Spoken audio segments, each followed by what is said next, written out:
minerals are in the east of Ukraine, not far from the front lines and in areas that Russia has occupied. Will you direct President Putin to withdraw his forces from those areas if there's U.S. interest there? And who would protect those minerals if they are U.S. interests? Would that be Ukrainian forces, European forces? The agreement will protect them. U.S. forces? Agreement, yeah, we're signing an agreement. Right, but what if Russia tries to invade or there's Russian aggression in those spots?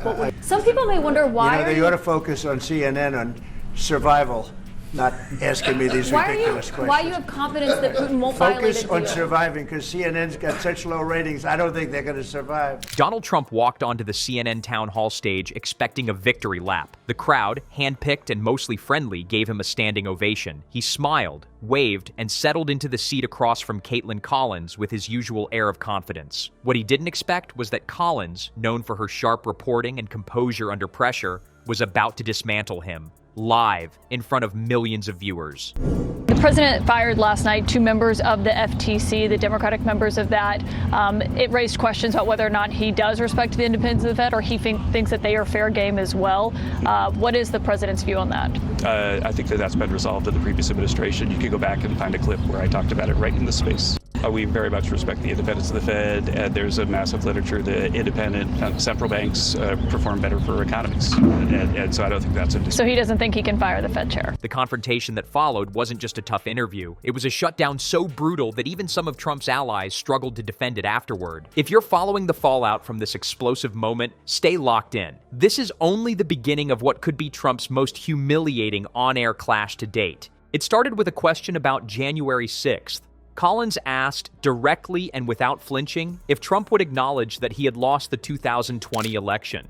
Trump dodged, as he often does, repeating familiar lines about rigged voting, massive fraud, and millions of fake ballots. But Collins didn't move on. She pressed him.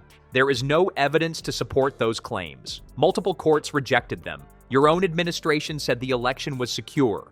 Are you willing to tell your supporters the truth tonight? I think he'd like to see something happen. I think it could have happened a long time ago. I think Biden, number one, it shouldn't have started, but it did. And now all those cities are knocked down. A lot of soldiers, but you lost millions of people. When they knocked down those cities, and they're all laying down on the side, they're lying down just in ashes and all crumbled up concrete. And this should have been done by Biden years ago. This should have never been allowed to happen. I know he's a friend of yours. But couldn't Putin just withdraw his He's a friend of today? CNN. That's why nobody watches CNN anymore, because they have no credibility. Trump visibly bristled. He attempted to interrupt, but Collins cut in with calm force. This is not a campaign rally, Mr. Trump. This is a televised forum with facts. The room shifted. Laughter died down. Audience members looked at each other, unsure of how to respond. Collins had taken control. The former president tried to recover, calling her nasty and rude, but it didn't land. Collins came armed with receipts, court cases, DOJ statements, audio clips, and direct quotes from Trump's own former staff. She challenged him on everything from classified documents to his statements on Ukraine. At one point, she played back his infamous quote about grabbing women, asking, "Do you still think that's just locker room talk?" Trump looked caught off guard. He chuckled nervously, then pivoted to Joe Biden, trying to paint himself as a victim of political persecution.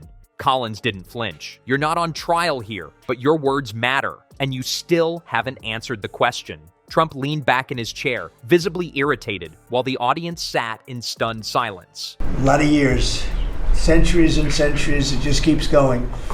And we are making a lot of progress, so that's all I can report. But you said that your national security advisor learned a lesson after a reporter. Excuse me, I didn't pick you. Go ahead, please. Some very, very big talks are going and detailed talks are going on right now on both fronts. Social media lit up instantly. Clips of the interview began trending before it had even ended. The hashtag #Trump shutdown shot to the top of Twitter. Users praised Collins' poise and unrelenting questioning, calling it the kind of journalism America needs. Even critics of CNN, who had questioned why the network gave Trump such a platform, admitted that Collins made the most of the moment. Backstage, Trump's team was in damage control mode. Aides reportedly urged producers to cut the broadcast short. There was talk of ending the Q&A early, but Collins held her ground. She moved on to the topic of Trump's recent legal troubles, including the ongoing investigations into hush money payments and obstruction. Trump called it a witch hunt, but Collins countered with dates, witness testimony, and legal timelines that contradicted his claims. You said under oath you didn't know about the payment, she said. But this text message shows otherwise. Do you stand by your sworn statement? Trump stumbled. He tried to dismiss the text as fake, only to be informed live that it had already been verified by forensic experts. The audience didn't applaud. It's typical when you're reporting at the White House to run into West Wing officials, Republican lawmakers, cabinet secretaries as they're making their way to and from meetings. This was coming about 24 hours after President Trump had summarily fired both of the Democratic commissioners who serve on the Federal Trade Commission, which they argued was an illegal move by the president. The time was right to let these people go, and the president absolutely has the authority to do it. And they were given ample notice in a letter that I believe your outlet reported on. So it pretty much explains exactly why this administration chose to let those individuals go. They were watching something rare, Trump being cornered not by politicians, but by truth.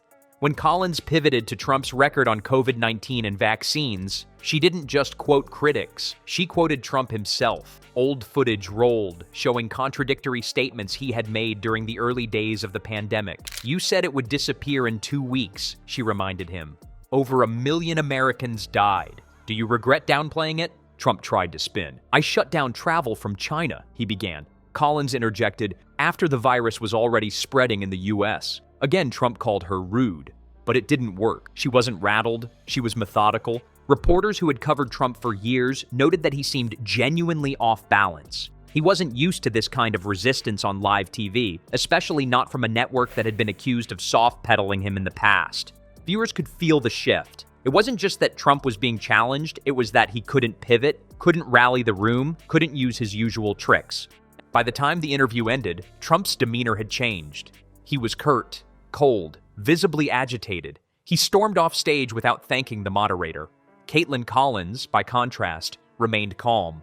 She closed the show with a brief thank you to the audience and an even briefer nod to the magnitude of what had just happened. In the hours that followed, reactions poured in from across the political spectrum. Conservatives accused Collins of badgering Trump, while centrists and liberals called it a public service. Several lawmakers praised Collins' performance, saying she held Trump accountable in a way few journalists had been able to. Editorials began to appear overnight, praising the moment as a turning point for CNN and perhaps for media coverage of Trump going forward. Trump, as expected, didn't stay quiet for long. He unleashed a series of Truth Social posts calling the event rigged, claiming Collins was a radical leftist, and accusing CNN of trying to trap him. But the damage had been done. Viewers had seen it for themselves. No edit, no spin, just Trump floundering under the pressure of accountability.